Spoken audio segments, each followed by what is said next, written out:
नमस्कार, news one India देख रहे हैं आप। मैं हूं आपके साथ आकांक्षा त्रिपाठी और अब बुलेटिन की शुरुआत करेंगे। खबर इटावा से है। आपको बता दें कि इटावा में डीसीएम और कार में टक्कर हो गई। सड़क हादसे में 5 लोगों की मौत हो गई।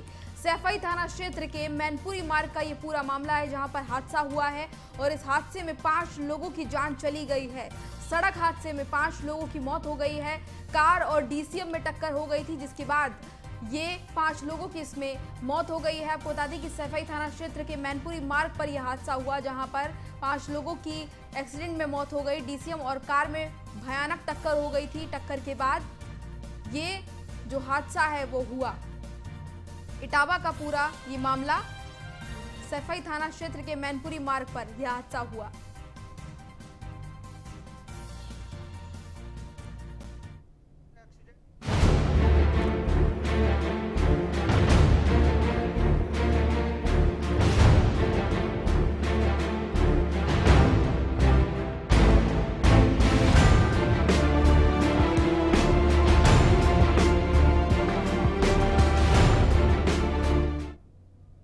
आगे बढ़ेंगे। चुनाव आयोग के निर्देश पर हटाया गया है। आपको बता दें कि एसडीएम घोराबाल को हटा दिया गया है। सोनभद्र के घोराबाल एसडीएम रमेश कुमार को हटाया गया है। एसडीएम पर बैलेट पेपर मोहर ले जाने का आरोप था, जिसके बाद उनको हटा दिया गया है। चुनाव आयोग ने संज्ञान लेकर एसडीएम को हटा दिया है। तो बड़ी खबर आपको बता दें हैं कि सोनभद्र में चुनाव आयोग ने कार्रवाई करते हुए एसडीएम को हटा दिया है। एसडीएम पर आरोप था कि वो बैलेट पेपर की जो मोहर है उसको ले गए थे। इस आरोप में उन पर कार्रवाई हुई है। सोनभद्र के घोराबल एसडीएम रमेश कुमार को हटा दिया गया है। चुनाव आयोग के निर्देश पर हटाया गया है इनको। सोनभद्र का पूरा मामला, सोनभद्र के घोराबल एसडीएम रमेश कुमार हैं, इनको हटा दिया गया है और इनके ऊपर आरोप था कि ये बैलेट पेपर मोहर ले गए थे, जिसके बाद इन पर ये कार्रवाई हुई है। चुनाव आयोग ने संज्ञान लिया इस मामले में और संज्ञान लेते हुए कार्रवाई करते हुए इनको हटा दिया गया है।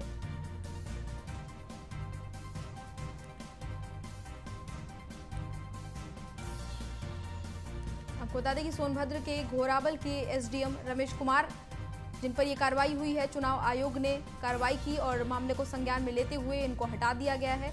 इन पर आरोप था कि बैलेट पेपर मोहर ये ले गए थे, जिसके बाद चुनाव आयोग ने इस मामले का संज्ञान लिया और इन पर कार्रवाई कर दी है और इनको हटा दिया गया है।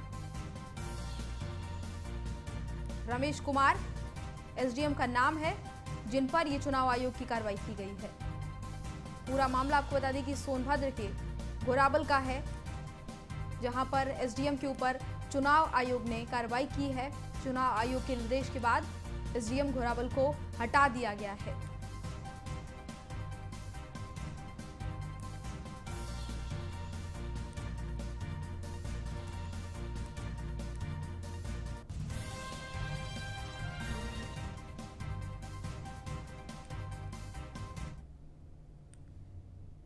वहीं मतगणना से पहले सुबसपा अध्यक्ष ओम प्रकाश राजभर ने क्या कुछ कहा, आपको सुनवाते हैं। देखिए, हमको पूर्ण भरोसा है, समाजवादी पार्टी गठबंधन सरकार बनाने जा रहा है। चाहे जितना कोई कह ले, भारतीय जनता पार्टी के लोग अपने अस्तित्व की लड़ाई लड़ रहे हैं। आपने देखा, जिस चैनल ने दिखाया एग्जिट पोल बीजेपी को, यही चैनल वाले लोग पहले चरण में समाजवादी पार्टी को आगे दिखाया, दूसरे चरण में समाजवादी पार्टी को आगे दिखाया, तीसरे चरण में समाजवादी पार्टी आगे, चौथे चरण में कहा समाजवादी पार्टी पिछड़ गई, फिर 5वें में समाजवादी पार्टी आगे, 6वें में आगे, 7वें में आगे, अब फिर एग्जिट पोल कैसे आ गया आपका? तो ये क्या साबित करता है? तो ये सब फर्जी है। इनके जितने एग्जिट पोल हैं हम उसको नहीं मानते। हमारा जो एग्जिट पोल है, हम देखिएगा, गाजीपुर में 6 सीटें जीतेंगे, 7वें में संघर्ष है। बलिया में 7 सीट जीतेंगे, मऊ की 4 जीतेंगे, आजमगढ़ की 10 जीतेंगे, अंबेडकर नगर की 5 जीतेंगे। खाता ना खोली भाजपा का, ये क्या बतियाएंगे? ये सब हम धरातल पे काम करते तब न जानते हैं कौन इनसे खुश है। ललका साढ़ से किसान डंडा लेके जो होता रही लोग के गईबा नहीं के वहां तक। और अब खबर लखनऊ से है। लखनऊ में बीजेपी प्रत्याशी राजेश्वर सिंह का सपा पर हमला सामने आया। आपको बता दें कि सपा की घबराहट ने पहले ही परिणाम जो है वो घोषित कर दिए। ये राजेश्वर सिंह का कहना है। एक बार फिर योगी सरकार आएगी। राजेश्वर सिंह ने सपा पर हमला करते हुए ये बात कही है। उन्होंने कहा कि सपा की घबराहट ने पहले ही परिणाम घोषित कर दिया है। फिर एक बार योगी सरकार, ये उन्होंने कहा है। आपको बता दें कि बीजेपी के प्रत्याशी हैं राजेश्वर सिंह और सपा पर उन्होंने हमला करते हुए कहा कि सपा की घबराहट ने पहले ही परिणाम घोषित कर दिए। इसके अलावा उन्होंने कहा कि एक बार फिर योगी सरकार आएगी। तो जो हारता है वो यही करता है। 5 साल तक ईवीएम ठीक है, 5 साल तक सारे पुलिस वाले ठीक हैं, 5 साल तक प्रशासन ठीक है, 5 साल तक जब आप मुख्यमंत्री थे आपके पास सारी पुलिस है, सब ठीक है। अब जब आप विपक्ष में गए आपको सब चीज़ खराब लगने लगी। अपना झांक के देखना चाहिए हमें कहाँ कमी है, आप किन मुद्दों पे चुनाव लड़े। इनका कोई मुद्दा जनता को मालूम है, हम ये फ्री में बांट देंगे। हम इन माफियाओं को चुनाव लड़ाएंगे जो जेल में 60 मुकदमे, 80 मुकदमे, 100 मुकदमे, इनके दम पे क्या सरकार बनाएंगे। और ये माफिया चुनाव बन के क्या करेगा, जनता का शोषण ही तो करेगा। क्या आपको लगता है जनता पढ़ी लिखी नहीं है या जनता को समझ में नहीं आ रहा है? जैसे आप कैंडिडेट दे रहे हैं बिना विचारधारा के आप चुनाव लड़ रहे हैं, आपकी हार निश्चित। यूपी विधानसभा चुनाव का रिजल्ट कल आना है, जिसको लेकर राजधानी लखनऊ में स्ट्रांग रूम के बाहर निगरानी के लिए पार्टियों के कार्यकर्ता मौजूद हैं। आपको बता दें कि रमाबाई अंबेडकर मैदान में स्ट्रांग रूम बनाया गया है और स्ट्रांग रूम के बाहर भारी सुरक्षा के इंतजाम किए गए हैं। स्ट्रांग रूम की जो नजर है वो सीसीटीवी कैमरे से रखी जा रही है और कई सारे कार्यकर्ता भी यहाँ पर पहुंचे हुए हैं। उत्तर प्रदेश में विधानसभा चुनाव का जो समर चल रहा था वो अब मतदान और मतगणना के बीच का समय इस समय चल रहा है। निश्चित तौर पर मतदान हो चुका है और अब मतगणना होने वाली है। इस समय हम जो रमाबाई अंबेडकर मैदान है जहां पर ईवीएम रखी गई हैं, जहां पर मतगणना कल होनी है, वहां पर मौजूद हैं। हालांकि बाकायदा सुरक्षा व्यवस्था के पुख्ता इंतजाम किए गए हैं, लेकिन इन सबके बीच में एक सवाल खड़ा हो रहा है लगातार। वो सवाल ये है, समाजवादी पार्टी हो या तमाम अन्य विपक्षी दल हैं, वो सरकार पर और जो तमाम आला अधिकारी हैं उन पर इल्ज़ाम एक तरीके से लगा रहे हैं कि ईवीएम जो हैं उनके साथ छेड़छाड़ हो सकती है या ईवीएम की अदला बदली हो सकती है। हालांकि बात करें बनारस में, बरेली में, सोनभद्र में कुछ जगह से ऐसी तस्वीरें आई हैं जहां पर ईवीएम बाहर पकड़ी गई हैं और समाजवादी पार्टी के राष्ट्रीय अध्यक्ष अखिलेश यादव ने बाकायदा प्रेस कॉन्फ्रेंस करके कल कहा कि जो उनके कार्यकर्ता हैं बाकायदा वो जहाँ पर ईवीएम रखी गई हैं उनकी निगरानी करें। साथ ही साथ 81 जो लोगों की एक टीम बनाई गई है जो पूरे प्रदेश भर में अलग अलग जिलों में इन ईवीएम्स की निगरानी करेंगी। वहां पर मौजूद तमाम जो लोग यहां मौजूद हैं जो पिछले कुछ दिनों से यहां पर डटे हुए हैं, लगातार एक एक पल पर अपडेट रख रहे हैं कि कौन आ रहा है कौन जा रहा है। आप यहां कब से मौजूद हैं? हम यहाँ पे जब से यहाँ पे ईवीएम मशीन आई है उसके एक दिन बाद से हम लोग 24 तारीख से यहाँ पे आ गए हैं।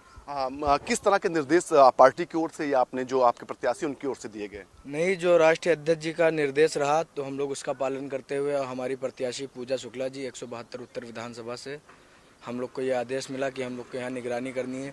कि आप देख रहे हैं कि शासन प्रशासन जो भी है ये अपना काम नहीं कर रहा है बाखूबी से। अभी आप बनारस का देख लीजिए, अगर ऐसा होता प्रशासन अपना काम कर रहा होता तो हमको आने की ज़रूरत नहीं थी।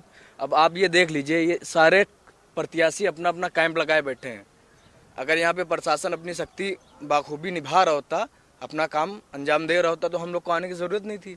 अभी यहाँ पे ये देखिए गेट पे अपर मजिस्ट्रेट लिखी गाड़ी अंदर गई आरओ साहब की और बाहर आ गई।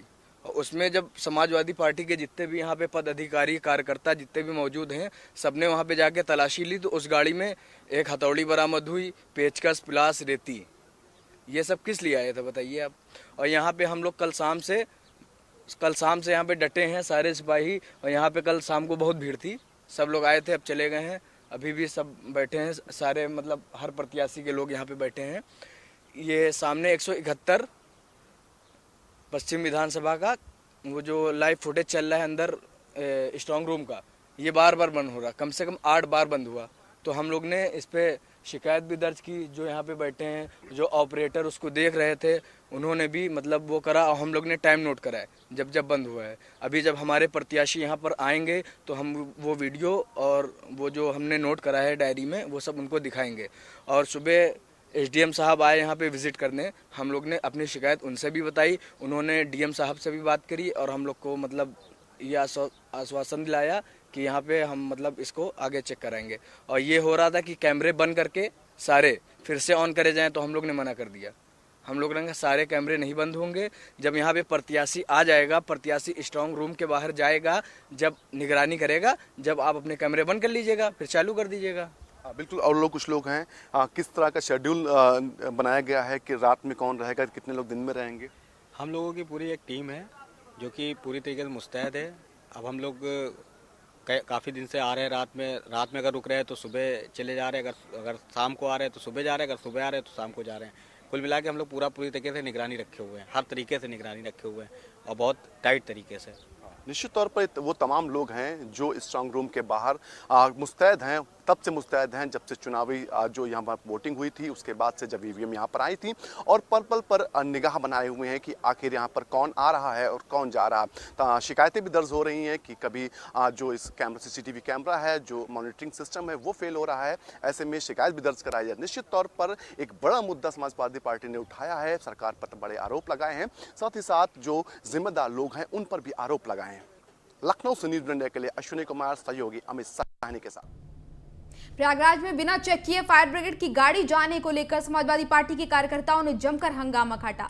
समर्थकों ने गाड़ी को वापस बुलाकर चेक कराने के बाद अंदर भेजा। रिपोर्ट देखिए। संगम नगरी प्रयागराज की 12 विधानसभाओं के लिए काउंटिंग होनी है और हम है इस समय मुंडेरा मंडी में। आप देख सकते हैं मुंडेरा मंडी की सुरक्षा व्यवस्था चाक चौबंद है और यहाँ पर जो सीआरपीएफ के जवान हैं वो ईवीएम मशीनों की सुरक्षा के लिए बराबर लगे हुए हैं। इसके साथ ही पूरे इलाके को सैनिटाइज किया जा रहा है। नगर निगम की 2 गाड़ियां इस पूरे परिसर को सैनिटाइज कर रही हैं।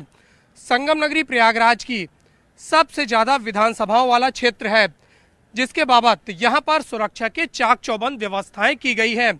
आप देख सकते हैं किस तरह से सीआरपीएफ के जवान, सीआईएसएफ के जवान मुस्तैदी के साथ यहाँ पर मौजूद हैं और ईवीएम की सुरक्षा कर रहे हैं। लोकतंत्र का महापर्व अब अपने समापन की ओर है और अब प्रदेश में सरकार बननी है। आप देख सकते हैं सीसीटीवी कैमरास लगाए गए हैं और कैमरास के लिए पूरी व्यवस्थाएं यहाँ पर की गई है। 24 घंटे निगरानी में ईवीएम मशीनों को रखा गया है।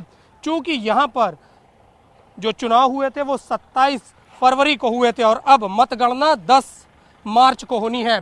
तो 10 मार्च को कौन होली मनाएगा और कौन यहाँ से वापस जाएगा, यह देखने वाली बात होगी। लेकिन जो समाजवादी पार्टी के कार्यकर्ता हैं वो अपने अपने विधानसभाओं वार यहाँ पर ड्यूटी में मौजूद हैं और यहाँ पर ईवीएम की सुरक्षा कर रहे हैं।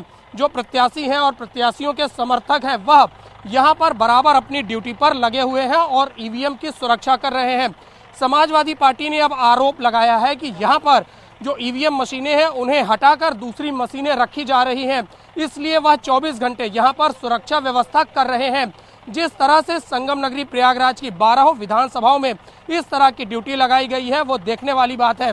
लेकिन अब कुछ ही पल बचे हुए हैं काउंटिंग शुरू होने के लिए, लेकिन समाजवादी पार्टी के जो कार्यकर्ता हैं वो सुरक्षा व्यवस्था के लिए यहाँ पर लगे हुए हैं। आलोक मालवी, न्यूज़ 1 इंडिया, मुंडेरा मंडी, प्रयागराज। कानपुर देहात के अकबरपुर डिग्री कॉलेज में कल सुबह 8 बजे से मतगणना शुरू होगी। जिला निर्वाचन अधिकारी ने मतगणना को लेकर सभी तैयारियां पूरी कर ली हैं। कानपुर देहात की 4 विधानसभाओं का फैसला कल ईवीएम खुलने के बाद आ जाएगा। कुल 44 प्रत्याशियों के भाग्य का कल फैसला होगा। बता दें कि 2017 विधानसभा चुनाव में अकबरपुर, रानिया, भोगनीपुर, सिकंदरा और रसूलाबाद विधानसभा की 4 सीटें बीजेपी के खाते में थी। हमारा सोशल मीडिया सेलेक्टिव है और सोशल मीडिया एक एक चीज़ को कैच करता है, हम तक पहुंचाता है। हम उसकी ऑन मेरिट जांच भी कराते हैं और जहाँ पे आवश्यक कार्रवाई हो वो करते हैं। लेकिन मेरी सलाह यही रहेगी कि विशेष रूप से कोई भी, हम सबको विश्वास रखना चाहिए। सब प्रेक्षक महोदय भी मौजूद हैं, जनरल ऑब्जर्वर्स, हम सबको विश्वास होना चाहिए हमारी व्यवस्था पे, माननीय निर्वाचन आयोग पे, पुलिस प्रशासन पे कि सब ऑन मेरिट काम होगा। उसके बावजूद भी अगर कोई असामाजिक तत्व या कोई भी, चाहे किसी भी दल का हो, पार्टी का हो, कैसा भी आपराधिक छवि का तत्व, अगर कहीं से भी कोई भी छेड़खानी करने की कोशिश करता है या बाधा डालने की प्रक्रिया कोशिश करता है या अन्य जनपद में कहीं कानून व्यवस्था बिगाड़ने की भ्रामक सूचनाएं देने की कोशिश करता है तो उस पर कठोरतम कार्रवाई पुलिस द्वारा की जाएगी। 10 मार्च को सवेरे 8 बजे से जो 4 विधानसभाएं कानपुर देहात की हैं सभी में मतगणना प्रारंभ होगी। पहले पोस्टल बैलेट से प्रारंभ होगी और 8:30 बजे से ईवीएम की जो गणना है वो प्रारंभ होगी। और ये पूरा कार्य जारी होने तक रहेगी। हमारे जनपद में 29 से लेकर 31 तक राउंड है डिपेंडिंग अपॉन बूथ। तो हम लोग आशा करते हैं कि हमारा जो पहला ट्रेंड है वो तो खैर 9 बजे से पहले आ जाएगा। उसके अलावा करीब 4 बजे तक हम लोग उम्मीद रखते हैं कि सारे मशीनों की हमारी गणना पूरी हो जाएगी और उसके बाद हम लोग निर्वाचन की घोषणा, परिणाम की घोषणा कर। अब खबर गाजीपुर से है, जहां यूपी विधानसभा चुनाव 2022 चुनाव के लिए मतगणना 10 मार्च से शुरू होगी और उसी दिन रिजल्ट भी घोषित होगा। जहांगीरपुर नवीन मंडी में मतदान स्थल बनाया गया है, जिसकी तैयारियां पूरी कर ली गई हैं। 10 मार्च को होने वाली मतगणना को लेकर जिलाधिकारी ने बताया कि सुबह 8 बजे से मतगणना शुरू होगी और मतगणना को लेकर सभी रिटर्निंग ऑफिसर्स के माध्यम से सभी प्रत्याशियों को सूचित कर दिया गया है कि प्रत्याशी अपने एजेंट की तैनाती सुनिश्चित कर ले। साथ ही उन्होंने बताया कि नेशनल हाईवे के दोनों तरफ 500 मीटर की दूरी पर बैरिकेडिंग की जाएगी, जहां से सभी की चेकिंग होने के बाद मतगणना स्थल पर प्रवेश उनको मिल पाएगा। को मतगणना निर्धारित स्थान पर होगी। इसके लिए जनपद गाजीपुर में काउंटिंग सेंटर नवीन मंडी स्थल जंगीपुर में स्थापित है और वहां 10 तारीख को प्रातः 8 बजे से मतगणना प्रारंभ होगी। इसके लिए हमने सभी रिटर्निंग अधिकारियों के माध्यम से कंटेस्टिंग कैंडिडेट से रिक्वेस्ट किया हुआ है कि वे लोग अपने अपने विधानसभाओं के लिए अपनी तरफ से काउंटिंग एजेंट्स की तैनाती कर दें और उस दिन गाजीपुर और नेशनल हाईवे की तरफ से आने वाले दोनों तरफ के प्रवेश मार्गों पर 500 मीटर के बाद एक पल्सर बैरियर होगा और वहां से चेकिंग फ्रिस्किंग के बाद ही 100 मीटर बैरियर्स तक जो हमारे काउंटिंग एजेंट्स होंगे, कैंडिडेट्स होंगे, वो जा सकेंगे। 10 तारीख सिद्धार्थनगर जिला मुख्यालय के नवीन मंडी स्थल पर बने स्ट्रांग रूम में ईवीएम रखी हुई है और इन ईवीएम की सुरक्षा को लेकर 3 सीआरपीएफ से लेकर सिविल पुलिस के जवान भी तैनात किए गए हैं। सपा के कार्यकर्ता भी लगातार ईवीएम और मंडी परिसर की सुरक्षा में तैनात हैं। मंडी परिसर के बाहर भारी संख्या में कार्यकर्ताओं का जो है जमावड़ा लगा हुआ है और ईवीएम पर निगरानी करते हुए कार्यकर्ता नजर आ रहे हैं।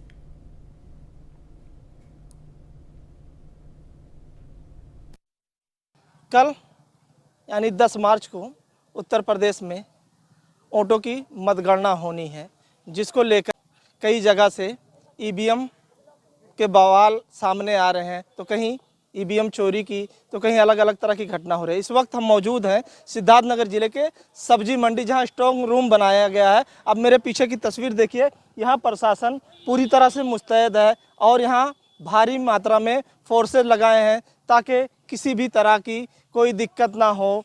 आप तस्वीरों में साफ देख सकते हैं कि स्ट्रांग रूम के बाहर किस तरह से फोर्सेज लगाए गए हैं। ना तो यहाँ से कोई अंदर जा सकता है और ना ही अंदर से बाहर आ सकता है। जो प्रशासनिक अधिकारी भी आ रहे हैं तो उनसे बहुत पूछताछ के बाद ही उनको अंदर जाने दिया गया। दूसरी तरफ आप मेरे पीछे की तस्वीर देख सकते हैं, जो सपा के लोग हैं ये पहले दिन से ही यहाँ मुस्तैद है, लेकिन कल से कई जगह ईवीएम बवाल होने के बाद सपा के राष्ट्रीय अध्यक्ष अखिलेश यादव ने एक ट्वीट कर कार्यकर्ताओं से ये कहा है कि आप लोग ईवीएम की रखवाली करिए, ये लोकतंत्र को बचाने के लिए की जा रही है। तो इस सपा के कई लोग, हम इनसे बात करते हैं और ये जानने की कोशिश करते हैं। क्या नाम है? मेरा नाम एडवोकेट शुभांगी है। अच्छा शुभांगी जी, कल मतगणना होनी है, इतनी भारी संख्या में आज आप लोग जमे हैं, क्या वजह है? देखिए, मैं बताना चाहती हूँ कि मतगणना हो चुकी है और कल हमारी काउंटिंग होनी है। जिस तरीके से मीडिया ने, मैं आपको बताऊँ कि आप ही हमारे माध्यम और आपने सिद्धार्थनगर में जितने निष्पक्षता से हमारी न्यूज़ को रखा है, उसके पहले आपको सादर धन्यवाद सद्दाम भैया और हमारे सलमान भैया को। और मैं बताना चाहती हूँ कि पिछले 2 दिन पहले जो एक डिजिटल प्लेटफॉर्म पे एग्जिट पोल दिखाया गया है और आपको भी पता है कि जब भी हमारी समाजवादी पार्टी जिस भी गाँव गली में घूमी, एक जन समूह हमारे साथ लगा रहा। तो मैं ये है कि जो हमने वोटिंग दी है, जो गाँव ने, जनता ने हमें वोटिंग दी है, हम उस वोटिंग की रक्षा कर रहे हैं, क्योंकि हमें आप पे विश्वास है, हमें अपने यहाँ के जिलाधिकारी पे विश्वास है, पर हमें कुछ तंत्र पे विश्वास नहीं है जो भाजपा जो रचना चाह रही है। तो सपा के लोगों में भय है कि ईवीएम में कुछ खेला हो सकता। हमारे साथ एक लोग और हैं। भैया, आप लोग यहाँ देखा जा रहा 3-4-5 दिन से लगे हैं, क्या वजह, किस लिए आप लोग यहाँ सो रहे हैं, धरना दे रहे हैं? यहाँ सो रहे हैं इसलिए कि भाजपा वालों को लोकतंत्र पे भरोसा नहीं है और हम लोकतंत्र पे भरोसा करते हैं। लोकतंत्र ने हमें जो जनाधार दिया है उसकी हिफाजत करना हमारी जिम्मेदारी है। अच्छा, सबसे बड़ा बात यह है कि देखने वाली चीज़ है, अभी कल ईवीएम से लदी गाड़ी इधर उधर जा रही है, बैलेट पेपर की गाड़ियां भर के जा रही है, वोट पड़ गया है, 7 तारीख को आखिरी चरण का वोट पड़ गया है और फिर भी लेके इधर उधर दौड़ रहे हैं, तो इसका क्या मतलब है? तो सपा के लोगों का ये साफ कहना है कि यहाँ प्रशासन पूरी तरह से मुस्तैद है, लेकिन हमें जो यहाँ के बीजेपी के नेता है उनके ऊपर भरोसा नहीं है। ये ईवीएम में खेला कर सकते, इसलिए हमारे राष्ट्रीय अध्यक्ष जी के आह्वान पे हम लोग यहाँ डटे हैं और हम लोग यहाँ कल तक डटे रहेंगे। जब तक पूरी काउंटिंग ना हो जाए तब तक हम लोग रहेंगे। Saddam Khan, news 1 India, Siddharthnagar. मथुरा में मतगणना को लेकर तैयारियां पूरी कर ली गई हैं। एसएसपी ने अराजक तत्वों के साथ कड़ाई से पेश आने के निर्देश दिए हैं। यहां 5 पंडालों में मतगणना की जाएगी, 14 टेबल लगाई जाएंगी। सबसे पहले पोस्टल बैलेट की गिनती होगी, इसके बाद ईवीएम में पड़े मतों की गिनती की जाएगी। मतगणना के दिन सबसे पहले परिणाम गोवर्धन के आएंगे और सबसे आखिरी में मथुरा के परिणाम आएंगे। 4000 कर्मी मतगणना करने के लिए तैयार भी किए गए हैं।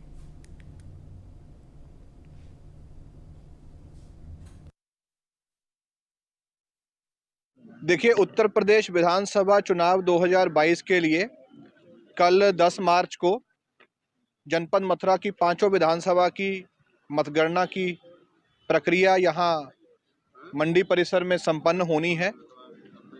इस पूरी प्रक्रिया को पारदर्शी, निष्पक्ष और शांतिप्रिय तरीके से संपन्न कराने के लिए जिला प्रशासन और पुलिस प्रशासन द्वारा सभी प्रबंध किए गए हैं। इसकी निष्पक्षता और पारदर्शिता को बनाए रखने के लिए इलेक्शन कमीशन ऑफ इंडिया द्वारा जो भी निर्देश दिए गए हैं उनका पालन किया जा रहा है। जो हमारे जनरल ऑब्जर्वर्स हैं उनकी सुपरविजन में ये पूरी प्रक्रिया होगी। इस पूरे क्षेत्र को सीसीटीवी कैमरा की निगरानी में रखा जा रहा है और सिविल पुलिस के साथ साथ सेंट्रल पैरामिलिट्री फोर्सेस की भी डिप्लॉयमेंट मतगणना सेंटर पर और इस पूरे परिसर के आसपास भारी संख्या में की जा रही है। मतगणना को लेकर जो आज एक ब्रीफिंग आयोजित की गई है उसमें विभिन्न जो हमारे मजिस्ट्रेट्स लगे हैं, जो सभी पुलिस अधिकारीगण लगे हैं, साथ ही साथ हमें सेंट्रल पैरामिलिट्री फोर्स भी उपलब्ध है। उन सभी की ब्रीफिंग यहाँ पर की गई और जो सभी नियम कानून है वो उन्हें बताए गए। जनपद में धारा 144 लागू हुई है और उसका अनुपालन हम सभी लोगों को कराना है। अंदर जो 5 हमारे विधानसभा क्षेत्र जनपद मथुरा में लगते हैं उनकी काउंटिंग कल होगी और वहाँ पर सभी जो हमारे प्रत्याशी हैं उनके काउंटिंग एजेंट्स विभिन्न टेबल्स पर रहेंगे। साथ ही साथ जो प्रशासनिक अधिकारी जो हमारे काउंटिंग कर्मी हैं वो ईवीएम्स की काउंटिंग करेंगे। प्रत्येक मतगणना जो हमारी विधानसभा कॉन्स्टिट्यूंसी वाइज मतगणना के रूम्स बनाए हैं वहाँ पर 14 टेबल्स है प्रत्येक विधानसभा में और 14 टेबल्स का एक राउंड रहेगा ईवीएम्स का। सुबह 8 बजे पोस्टल बैलेट्स की काउंटिंग की शुरुआत सबसे पहले होगी और उसके बाद 8:30 बजे से ईवीएम्स की काउंटिंग की शुरुआत होगी। सीतापुर में मतगणना को लेकर सुरक्षा के पुख्ता इंतजाम किए गए हैं। सीतापुर विधानसभा में ईवीएम की 11वीं बहानी में ईवीएम को रखा गया है और सुरक्षा की पूरी कमान पीएसी को सौंपी गई है। अर्धसैनिक बल और पुलिस बल के जरिए ईवीएम पर निगरानी यहां पर की जा रही है। 2022 विधानसभा चुनाव की मतगणना कल सुबह 8 बजे से शुरू हो जाएगी। हम इस वक्त सीतापुर के 11वीं वाहिनी पीएसी के कैंपस के ठीक बाहर मौजूद हैं। आप देख सकते हैं मेरे पीछे ये जो एक बिल्डिंग है, काफ़ी पुरानी इमारत है, इसमें सीतापुर सदर विधानसभा सीटों की ईवीएम को रखा गया है। इसकी सुरक्षा को लेकर एक बड़े पैमाने पर यहाँ पे फोर्स तैनात की गई है, सीआरपीएफ की तैनाती की गई है। यहाँ पे मीडिया को अंदर जाने की फ़िलहाल अनुमति नहीं है, लेकिन हम बाहर से ही आपको दिखा सकते हैं। एक छावनी में इसको तब्दील करने की पूरी कोशिश की गई है, चारों तरफ बैरिकेटिंग लगी है। वहीं पीछे की तरफ ईवीएम मशीन जब यहाँ से मतगणना हो जाएगी उसके बाद ईवीएम को ले जाने के लिए पीछे बक्से भी रखे हैं, जो कि आप साफ तौर पे देख सकते हैं। वहीं इसी के अंदर ये 11वीं वाहिनी पीएसी और उसके अंदर की तमाम अलग अलग कैंपस में सीतापुर जिले की लगभग सभी 9 सीटों के ईवीएम को सुरक्षित रखा गया है। और कल सुबह से यहाँ पे जो मतगणना का कार्यक्रम शुरू हुआ, इसको लेकर अभी अधिकारियों की आवाजाही लगातार बढ़ चुकी है, प्रेक्षकों का आना जारी है। वहीं जो जिन अधिकारियों की रिटर्निंग ऑफिसर्स की यहाँ पे तैनाती की गई है वो भी लगातार आ रहे हैं। तो कुल मिला के ये एकदम फाइनल स्टेज पर अब उत्तर प्रदेश चुनाव की 2022 की स्थिति आ चुकी है। और ऐसे में अब कल ये देखने वाली बात होगी कि जब ईवीएम खुलती है और उसमें से मतगणना में क्या नतीजे सामने आते हैं। कैमरामैन ऋषभ के साथ हिमांशु पुरी, न्यूज़ 1 इंडिया, सीतापुर। तो इस बुलेटिन में फिलहाल इतना ही, मुझे दीजिए इजाजत, नमस्कार।